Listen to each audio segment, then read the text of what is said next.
can't heal in the environment that made you sick. And that is one of the biggest things that I see people relapse on. They are sticking around the same friends, the same places, the same things that got them into their addiction in the first place. And they could be doing all the correct things, going to the gym, eating healthy, finding sober support. But if you are hanging around the wrong people and going to the wrong places, you will struggle every single time.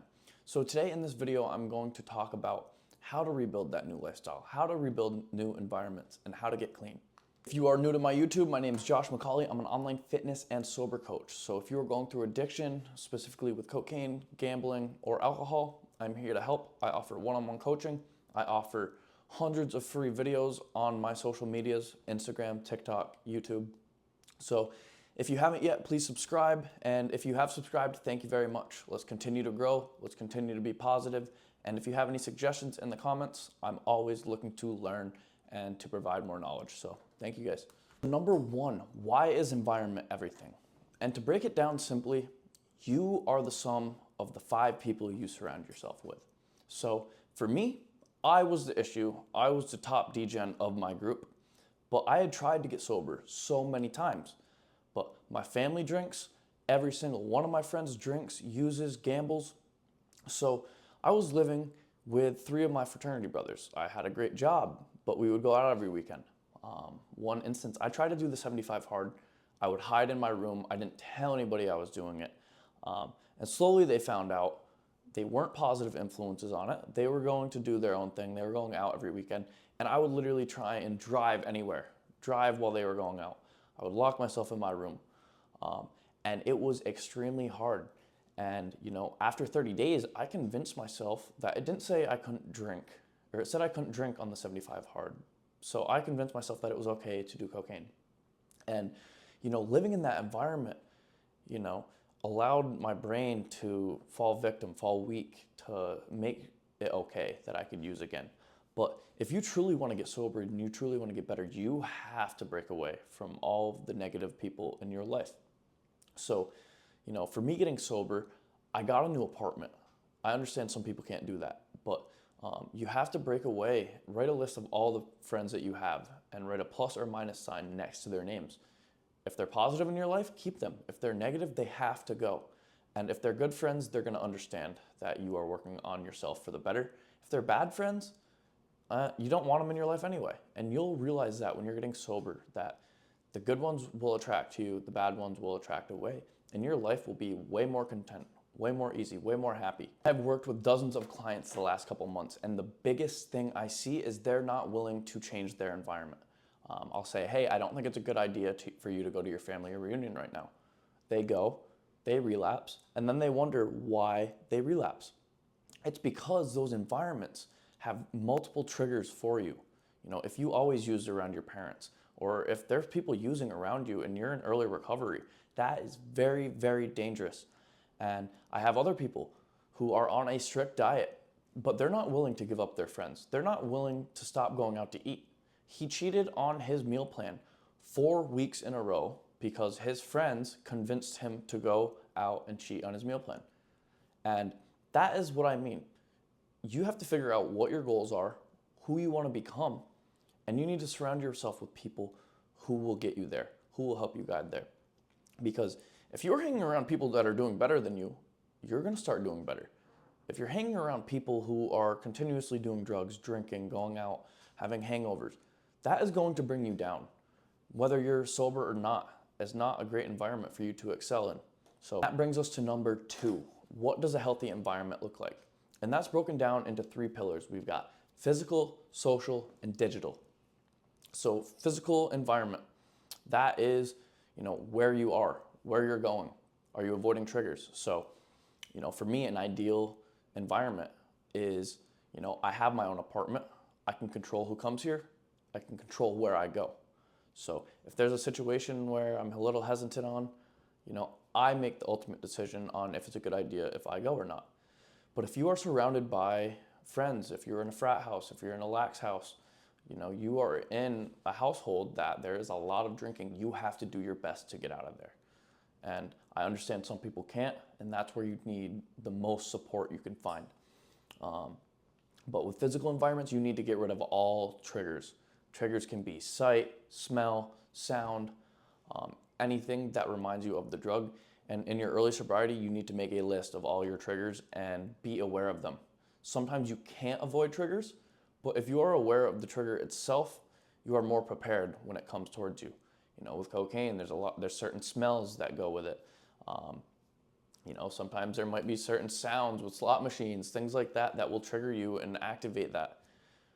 The easier you make it on yourself, the better.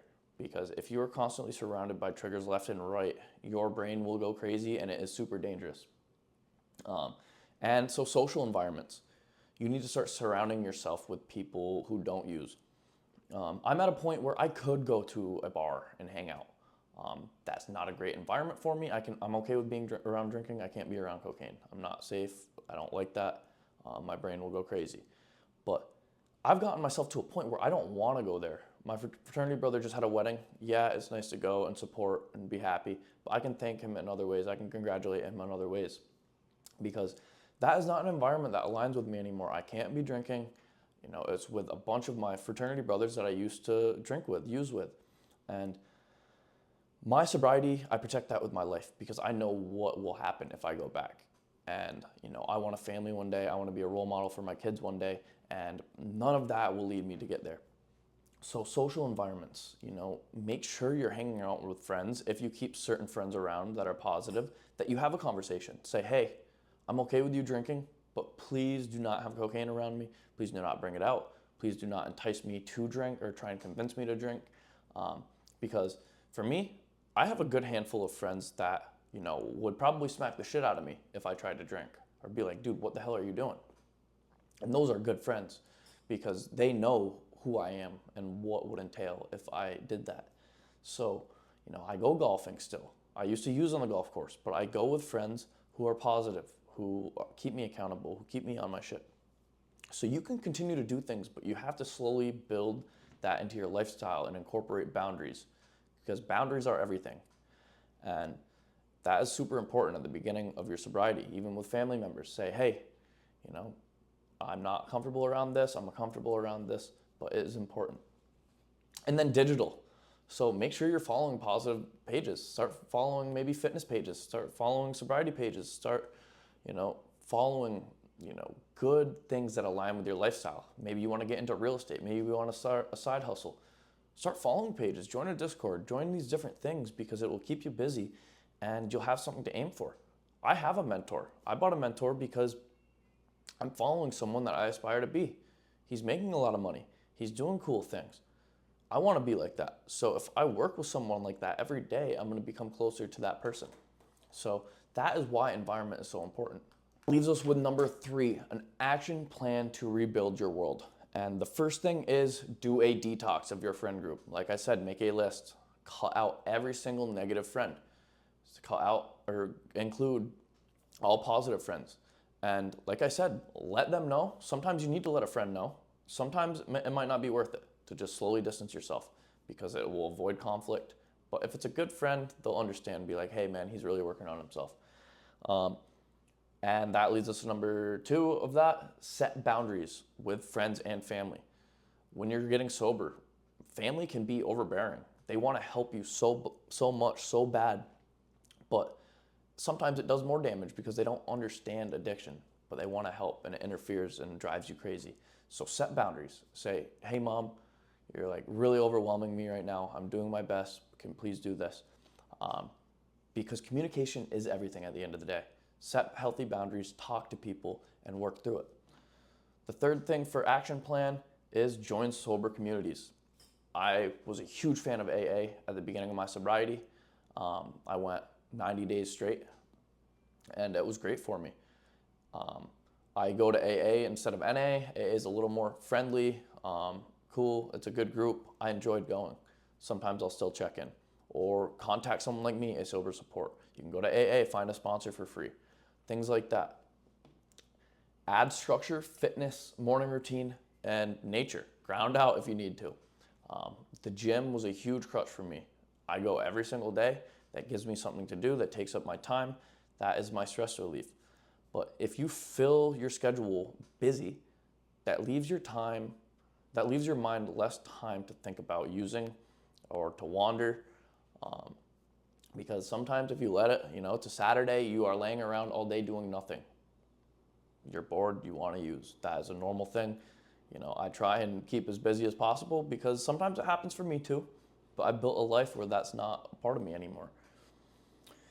And last thing, my favorite, journal. I journal every single day. I start off the day by writing 10 things that I am grateful for. As simple as it may be, the first one, sobriety. I've got God, my family, having nice clothes, having a nice apartment, having a running car, having a stable job. All of these things we take for granted.